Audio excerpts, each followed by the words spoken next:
Saludos, muy buenos días. Es miércoles 2 de noviembre, nuevo desplome en las bolsas a causa de la crisis griega. La Unión Europea pide a Atenas que cumpla sus compromisos con la eurozona y la comunidad internacional en reacción a la propuesta de un referéndum sobre el nuevo rescate financiero al país heleno. Les ampliamos esta información en unos momentos. Primero hacemos un breve repaso por la prensa del día.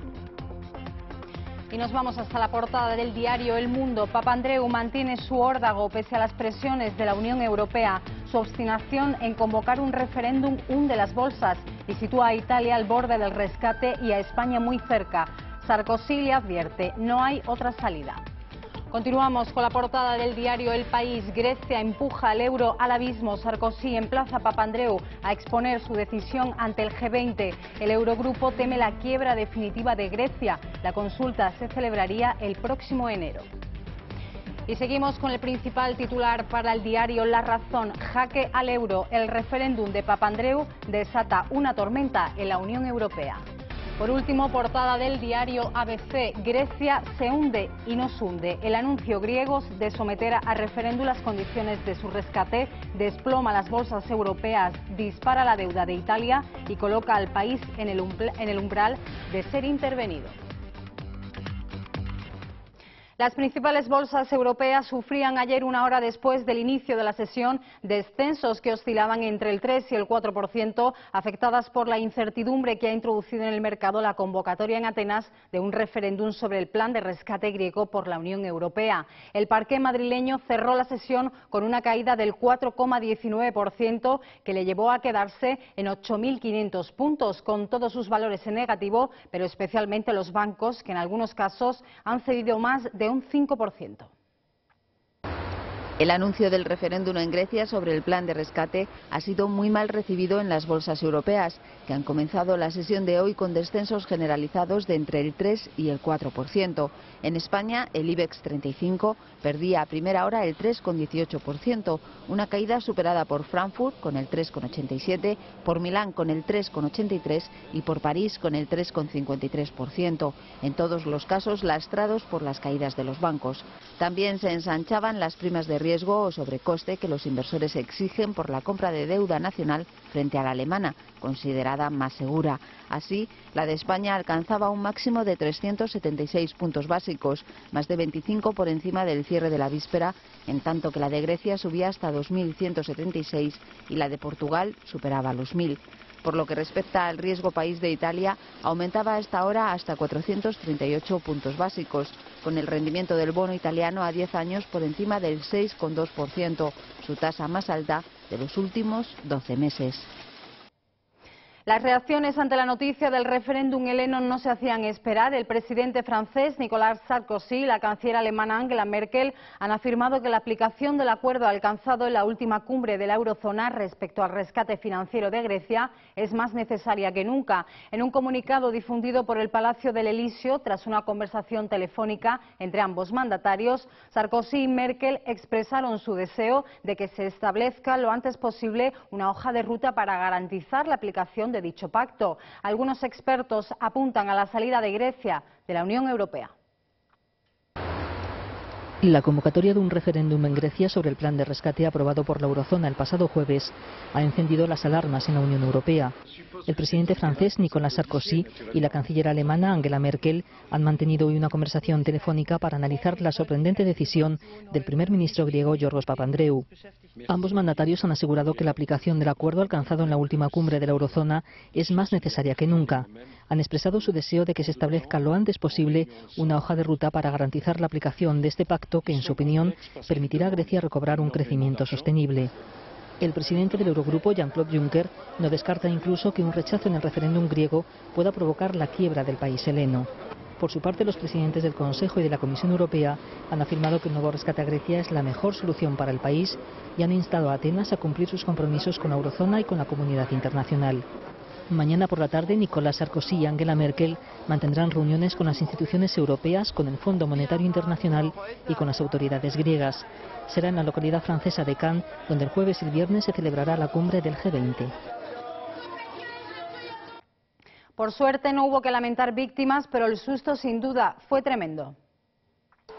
Un Boeing 767 de las aerolíneas polacas que procedía de Estados Unidos con 231 personas a bordo tuvo que realizar un aterrizaje de emergencia en el aeropuerto de Varsovia en la tarde de ayer debido a problemas con el tren de aterrizaje. La pericia del piloto hizo que ningún pasajero o miembro de la tripulación sufriera daños durante la toma de tierra. Las imágenes muestran el momento en el que el avión frenó poco a poco con su cuerpo sobre la pista que había sido cubierta con espuma. Además, se puede ver cómo los pasajeros salen corriendo de la aeronave tras tomar tierra. El presidente polaco ha afirmado que otorgará medallas de Estado a la tripulación del avión. Y ya en nuestro país, a menos de 20 días de las elecciones generales, el Partido Popular hace público su programa electoral. Puede consultarse en Internet a través de sus páginas web pp.es y rajoy.es. El programa, que fue aprobado por el Comité Ejecutivo Nacional del partido, consta de 214 páginas y cuenta con más de 400 propuestas. Las ideas están divididas en 4 bloques y el objetivo fundamental de la formación es la creación de empleo. El programa electoral completo del Partido Popular puede consultarse ya en su página web pp.es y en la de su líder rajoy.es. Son un total de 214 páginas con algo más de 400 medidas aprobadas el lunes en Santiago de Compostela por el Comité Ejecutivo Nacional. Un centenar de las consideradas más importantes ya habían sido adelantadas por el partido este fin de semana. Al acceder a la página, los internautas pueden optar por entrar en el programa completo desde un banner inicial bajo el título Nuestro programa, lo que España necesita.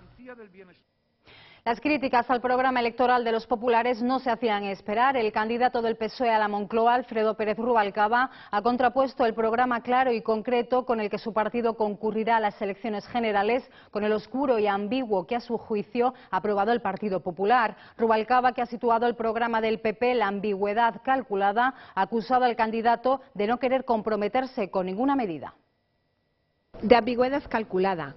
Así ha tildado el candidato socialista a la presidencia del Gobierno el programa electoral con el que el Partido Popular concurre a las próximas elecciones y que ha hecho público hoy a través de su página web. Para Alfredo Pérez Rubalcaba, el líder de los populares no habla con claridad en sus propuestas sobre lo que va a hacer. Y no lo hace porque es la presidenta de la Comunidad de Madrid la que lo cuenta con sus políticas. Rajoy calla y Esperanza otorga, ha sentenciado Rubalcaba. Y cuando uno ve el presupuesto, por ejemplo, de la Comunidad de Madrid, pues la ecuación sí cuadra. Rajoy rebaja los impuestos de la renta del capital, recauda menos en el Estado y Esperanza recorta más la sanidad y la educación. Entonces la ecuación cuadra. Y se llama política de derechas, no es nada que no sepamos. En un acto celebrado en el madrileño distrito de la Arganzuela para dar a conocer la candidatura que los socialistas presentan en Madrid y que el propio Pérez Rubalcaba encabeza, el aspirante socialista a la Moncloa ha asegurado que se ha producido una recaída de la crisis económica, con el consiguiente crecimiento del desempleo. Por eso ha instado a revisar las políticas económicas. Que no podemos hacer solo políticas de ajuste, que tenemos que hacer políticas de inversión para crear empleo y hacerlo desde el sector público y en el marco de la Unión Europea. Preguntado por la intención de Grecia de supeditar a un referéndum la aplicación del rescate aprobado por la eurozona, Rubalcaba ha dicho que es una mala decisión, porque pospone la solución a la estabilidad financiera que necesita Europa. Y ya de vuelta en nuestra comunidad, el presidente del Partido Popular Andaluz, Javier Arenas, afirmaba ayer en un acto celebrado en Sevilla que los presupuestos para 2012 elaborados por la Junta de Andalucía están hechos para mes y medio de campaña electoral y ha anunciado que su formación presentará en el Parlamento una enmienda a la totalidad.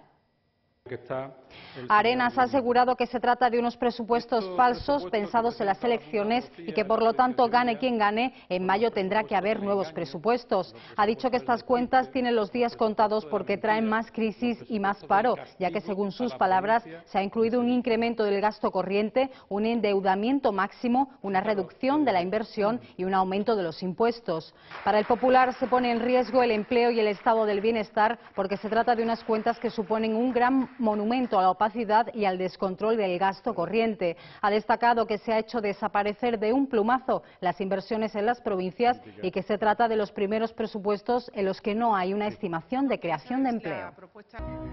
Descontrol del gasto corriente, reducción de las inversiones, máximo endeudamiento y más impuestos.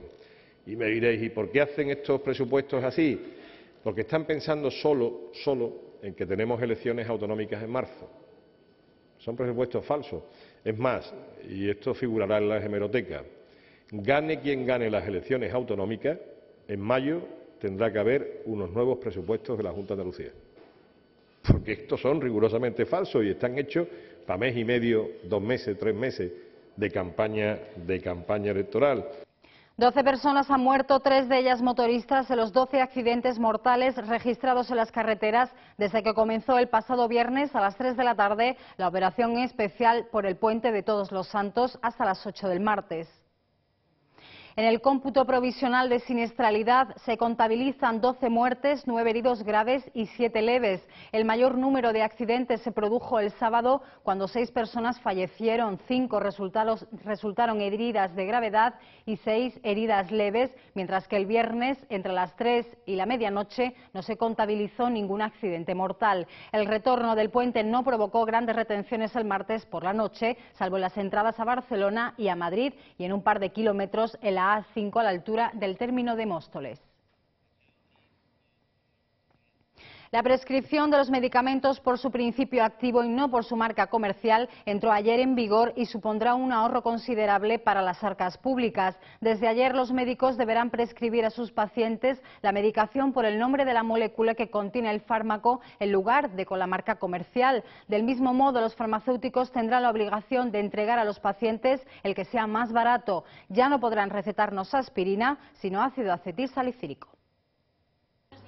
Los médicos prescribirán a partir de hoy la medicación a sus pacientes por principio activo y los farmacéuticos tendrán la obligación de entregar a los pacientes el que sea más barato. Por poner algunos ejemplos, los doctores recetarán ácido acetilsalicílico en lugar de aspirina, paracetamol en lugar de gelocatil o diazepam en lugar de Valium. Se pretende así ahorrar unos 2.000 millones de euros anuales sin dañar la calidad de la prestación. Los boticarios dispensarán un medicamento de los que estén a menor precio dentro de los que contengan la misma molécula, la misma dosificación y la misma vía de administración. No obstante, el facultativo podrá prescribir al paciente el que considere más apropiado siempre que exista una necesidad terapéutica justificada, algo que hará constar en las recetas oficiales avalándolo con su firma. Los restos de Miguel de Cervantes, sepultados en 1616 en algún lugar del convento de las Trinitarias Descalzas de Madrid, podrían ser encontrados en 2012. El autor de la obra cumbre de la literatura española fue enterrado en este convento en el siglo XVII, pero las posteriores reformas practicadas en la iglesia obligaron a mover el cuerpo y su rastro se perdió. Ahora, y gracias a un georradar, los restos del literato podrían volver a ver la luz. Miguel de Cervantes, autor de El Quijote, la obra cumbre de la literatura española, reposa en algún lugar dentro del convento de las Trinitarias Descalzas de San Ildefonso de Madrid desde su fallecimiento en 1616. Han pasado 4 siglos y nadie sabe dónde se encuentran sus restos, un misterio que el historiador Fernando Prado está decidido a resolver. El plan cuenta con un grupo de historiadores y antropólogos forenses que rastreará con un georradar el subsuelo y los muros del convento para encontrar al famoso literato. El georradar básicamente es un emisor de ondas electromagnéticas que no afecta en absoluto al estrato, al subsuelo, no causa ningún tipo de daño, pero nos está transmitiendo información de subsuelo hasta una profundidad de 7 metros. El proyecto tendrá un coste de 100.000 euros y comenzará previsiblemente el próximo año. Se necesitan solo 2 meses para encontrar su cuerpo, que podría estar en cualquier lugar. Una vez desenterrado, estos expertos podrán extraer gran cantidad de información. La alimentación que tuvo en su juventud, en su crecimiento, de qué manera le afectaron las heridas que recibió en Lepanto a su desarrollo físico posterior, si tuvo algún tipo de consecuencias en su vejez debido a estas heridas. Ya queda poco para que Miguel de Cervantes sea encontrado y enterrado en algún lugar concreto donde pueda descansar en paz. De momento permanecerá dormido, escuchando solo los rezos de las monjas de clausura que guardan el convento. Eso hasta el momento. Recuerden que les ampliaremos estas y otras noticias a partir de las 2 de la tarde aquí en Metropolitan Andalucía. Hasta entonces, sean felices.